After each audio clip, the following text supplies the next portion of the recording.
And so, that's why I just need to be open with you here.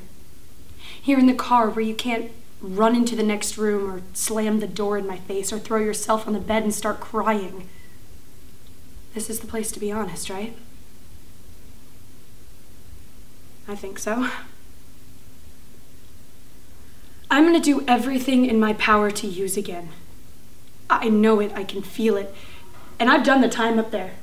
I've listened to the lectures and sat through the groups and whatnot, and I'm telling you, I can't wait to get my hands on some shit.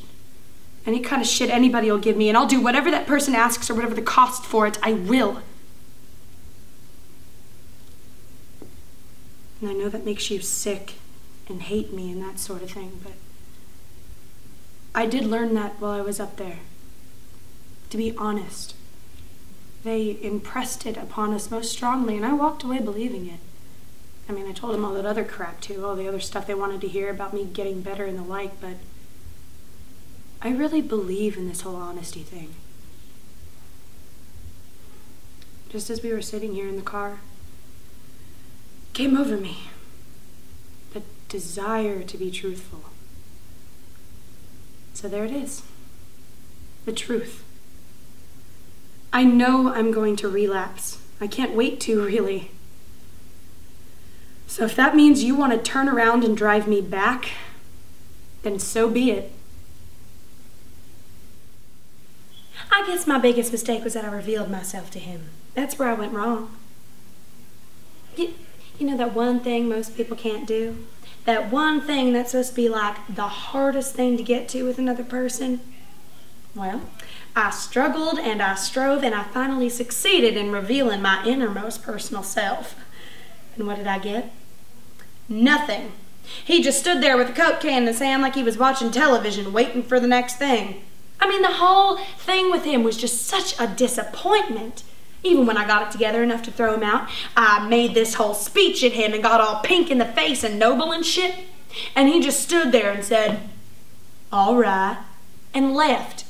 I mean, what did I delude myself into thinking was going on between the two of us if he could take leaving like that? To tell you the naked truth, I'm not even sure there was a Jerry. Seems impossible to me that there was. Sometimes I think I got so overheated that I worked myself into a passion and fell in love with that wall right there. It must have been that wall in me crazy loving it because I needed something to love and not a human man. Oh no, I couldn't have poured out everything to a really truly human man and him just stand there and take it and give nothing back. It's not possible. But when I get too far gone in that direction of thinking, and alone here some nights I do, it does me good to see those sneakers sitting there on the floor. It was real. It happened. You look like hell. Nice to see you too. What's wrong with you? Nothing. Nothing.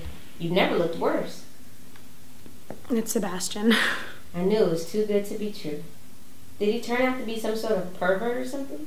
No, he's perfect. He's everything I ever asked for. I've never been happier. You look miserable. I am miserable. Back up. You're in love, and life is perfect, but you're miserable? I'm missing something. I don't know, just so many things have changed. Like what? Well, before Sebastian, I was thin and fit. And now I'm fat, lazy, and tired. That's not true. You're gorgeous. Look at these bags under my eyes. Look at this roll. You're exaggerating. He takes me to dinner every night. What? Taco Bell? No, like steak and lobster. You poor thing. Being treated to gourmet meals every night. I'm lucky to get McDonald's once a week. I've gained 10 pounds. You run it off. You always do. I can't run it off if I can't run. What do you mean you can't run? Sebastian won't let me out of the bed in the mornings. He wants to cuddle. You know, you're not doing a very good job of gaining my sympathy. Laura, this is serious. Okay.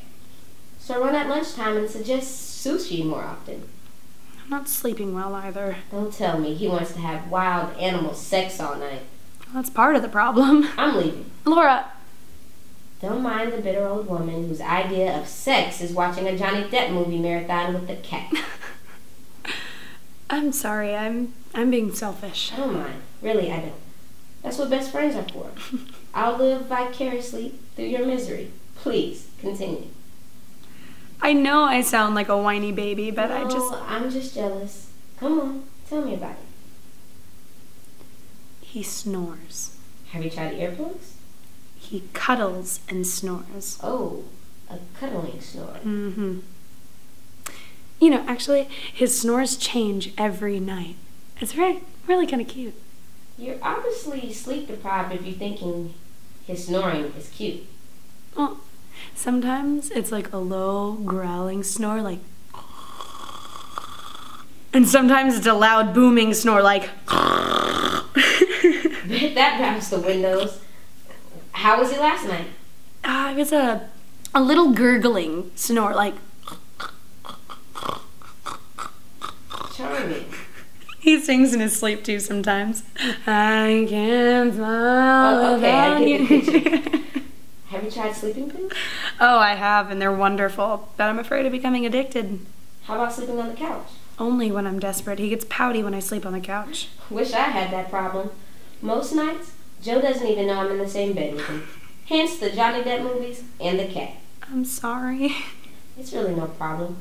Got a thing going on with the pool boy, Javier. You're cheating on Joe? Only in my dreams. It involves Javier, a yacht, and Hawaiian sunset. Sounds perfect. I can't compare to your reality.